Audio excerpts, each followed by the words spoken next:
এখন আর কারোদের বাড়িতে কিন্তু হ্যারিকেন দেখা যায় না, কিন্তু আগেকার দিনে প্রত্যেকের বাড়িতেই প্রায় এটা থাকতো। তো আমার হাতে যে কাঁচটা দেখছো এটা কিন্তু একটা হারিকেনেরই কাঁচের মানে পিস। হারিকেনটা যেহেতু খারাপ হয়ে গেছে সেহেতু এটা আর ব্যবহার করা হয় না। তো আমি ভাবলাম এটা দিয়ে কি বানানো যায়। শেপটা এমনই, ফার্স্টেই আমার মাথায় এলো এটা দিয়ে একটা ফ্লাওয়ার ভাস বানিয়ে নেব। তো প্রথমেই আমি কাঁচের টুকরোতে টিস্যু পেপারকে আঠার সাহায্যে লাগিয়ে নিয়েছি। সেটার আমি দেখালাম না, ওটা না দেখালেও তোমরা কিন্তু বুঝতে পারবে। তো যেহেতু টিস্যু পেপার লাগিয়েছি সেহেতু রঙ করতে একটু সুবিধা হয়েছে। একদম কাঁচের ওপর ডাইরেক্ট রঙ করলে কিন্তু রঙটা অতটাও ভালো হয় না, সেই কারণে আমি টিস্যু পেপার লাগিয়ে নিয়েছি।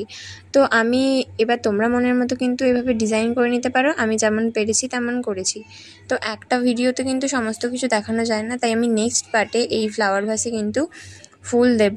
তো এই ভিডিওটা কেমন লাগলো আমাকে অবশ্যই কমেন্টে জানিও, ভালো লাগলে লাইক, কমেন্ট, শেয়ার আর প্লিজ চ্যানেলটা সাবস্ক্রাইব করে নিও।